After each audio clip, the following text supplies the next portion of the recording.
So let me directly get into the understanding of the pathology of different kidney diseases.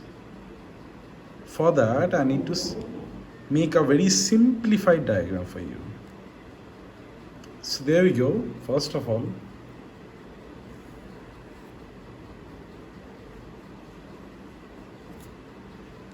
I make a epithelial cell. This is the epithelial cell of the kidney, and these are foot processes, aka podocytes. This is the first part.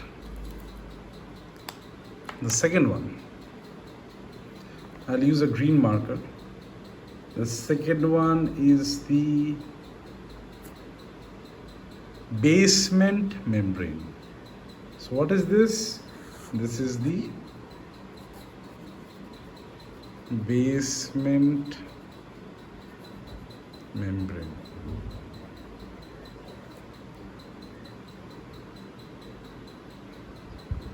Now the third part.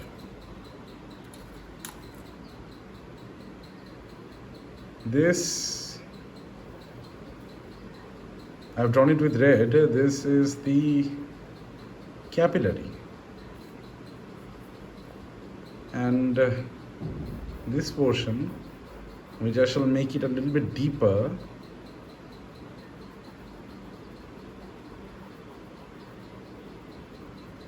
is the capillary endothelium. Capillary. And this is the blood within the capillary, and this particular structure is the capillary endothelium. Right. These are the three things that you need to remember first of all. See the diagram very properly.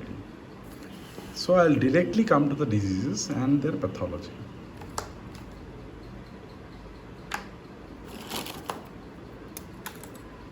The first disease, minimal change disease.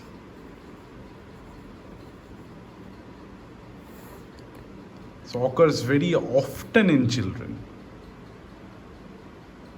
and is very responsive to steroids. At certain times, they might not as well be responsive to steroids. We classify them as steroid resistant, and we institute cyclophosphamide, which is another immunosuppressant. Well, let me not go into that. So what basically happens in this minimal change disease, and what shall be the microscopic findings on electron microscope?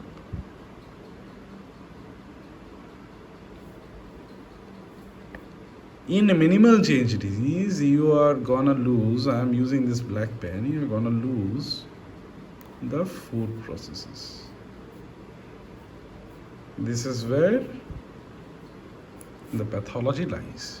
You're gonna lose the food processes, which we clinically call as effacement of the foot processes. Effacement, the foot processes get destroyed. This is the first part. The foot processes get destroyed, as a result of which various molecules and most importantly proteins, they leak out, which results obviously which results in severe nephrotic syndrome characterized by hypertriglyceridemia, massive proteinuria and edema. Done and dusted. Remember, in minimal change disease, There is effacement of the food process. The food process gets destroyed. Okay. Now the second entity.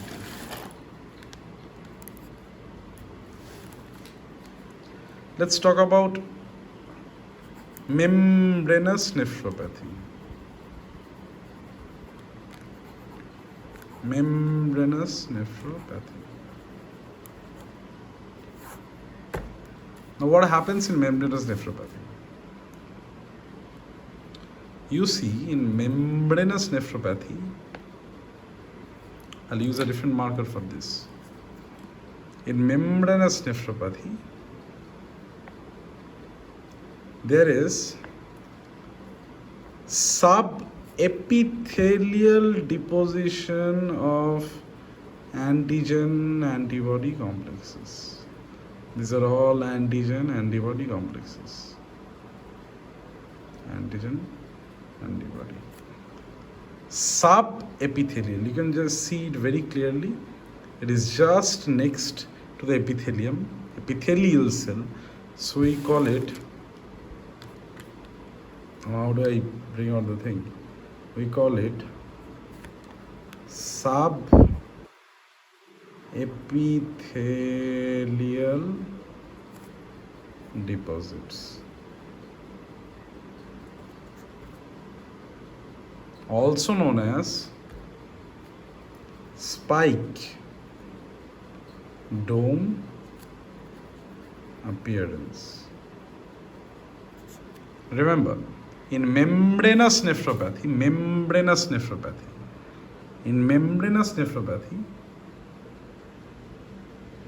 you get subepithelial deposits. These part. Subepithelial deposits of antigen antibody complexes in membranous nephropathy, which is considered to be the most common cause as of now of kidney disease in adults, though it has been superseded by certain school of thought. It has been superseded by focal segmental glomerulosclerosis as to be the primary cause, but still it happens to be one of the major causes of nephrotic syndrome in adults. Right? So here we are covering our second topic. Membranous nephropathy, it is covered.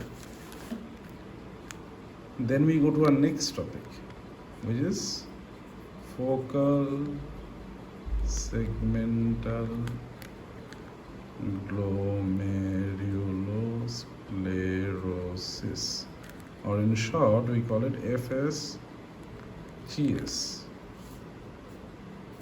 Now what happens in FSGS? It is very interesting. I must probably change the page now. It is very interesting when I talk about FSGS, and it's one of the most important components when it comes to kidney. So if I start drawing the same diagram once again,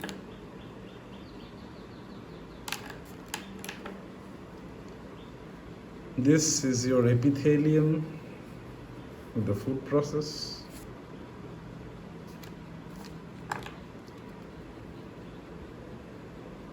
This is the endothelium. This is the capillary, and you have the blood flowing through the capillaries. And in between, you have the basement membrane. So what goes wrong in FSGS?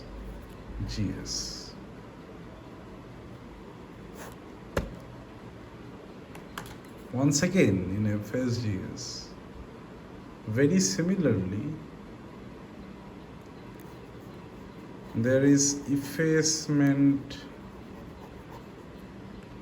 of the food process with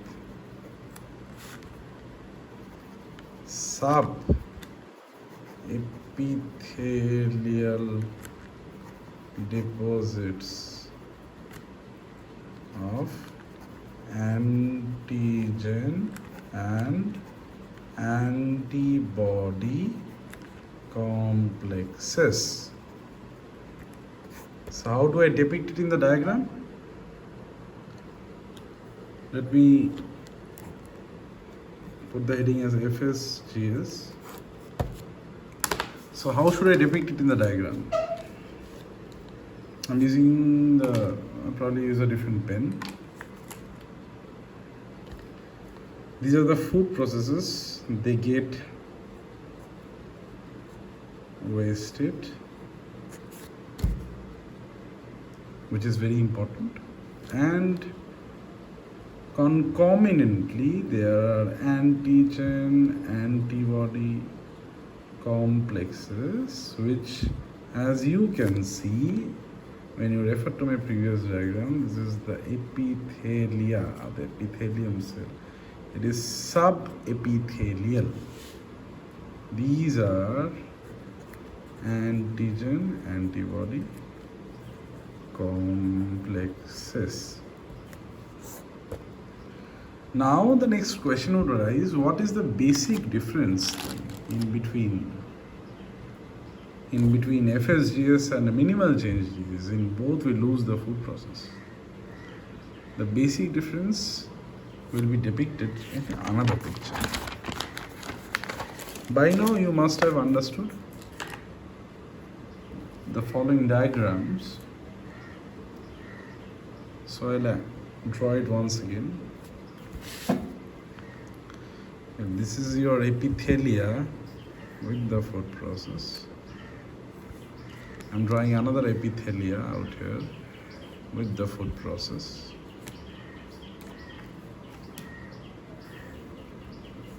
This is your capillary, and this is your basement membrane on one side. Same goes out here. And this is your capillary with the endothelia. And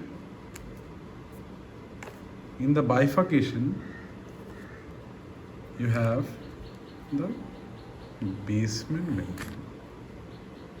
So now I need to use a different color now probably. In order to differentiate between the two, minimal change disease and focal segmental glomerulosclerosis, I would prefer to use a different color pen, though I do not have one. Let me use this. This is the reference. This is the MCD, minimal change disease. This is the FSGS, focal segmental glomerulosclerosis. What happens? In both, there is effacement of the food process.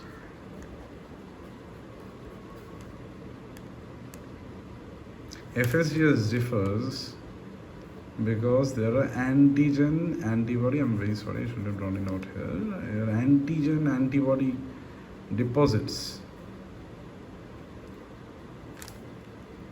which are subepithelial in nature. And the most significant difference is that in FSGS, this particular part, the basement membrane, it gets necrosed and it pushes away from the epithelia. This gets extensively necrosed. This part, that's why I have used the dotted lines. This part moves away. This is what is focal segmental glomerulosclerosis, FSGS. So the cardinal features are, once again if I repeat, there are antigen antibody complexes which are deposited subepithelial deposition. You're gonna have a spike dome as well. But as far as the basement membrane is concerned,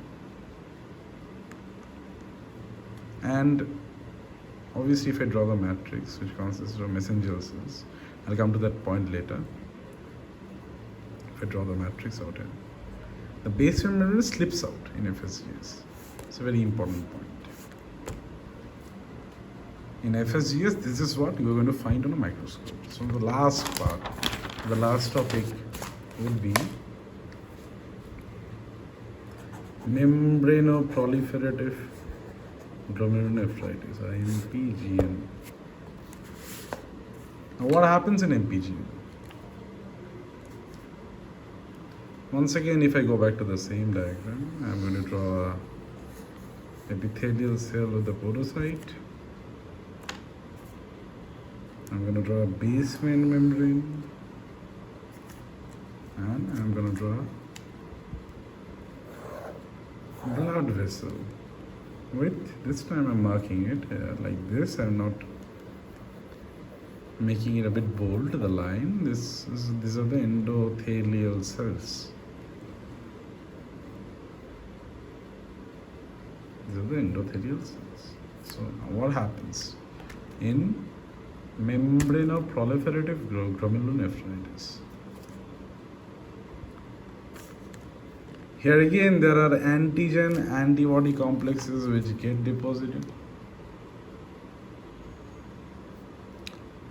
and they are sub-endothelial in nature. Now, these antigen antibody complexes are sub-endothelial in nature. It's not epithelia, it is now the endothelia, it is sub-endothelial. Okay. What happens next? The most important part. This is the basement membrane, and in between there's a matrix. So obviously there will be a matrix.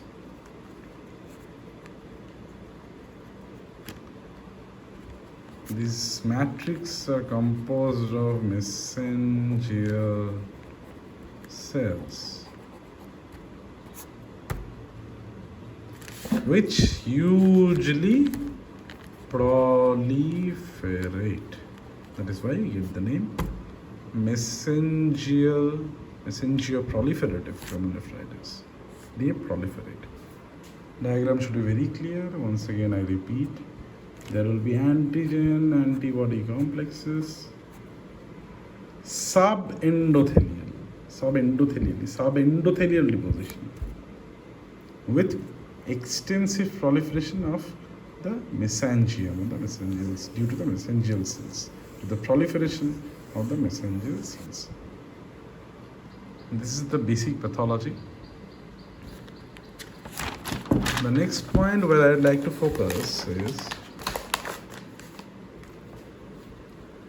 except for nephrotic syndrome, or I'm sorry, it shouldn't be the case, it's except for minimal change disease, MCD, which has a hallmark of proteinuria only, greater than 2 to 3 grams per day. All the other, as in MPGN, FSGS, and membranous nephropathy, they're going to have a mixed nephrotic plus nephritic picture. You can find blood too in all of this, though this amount might vary.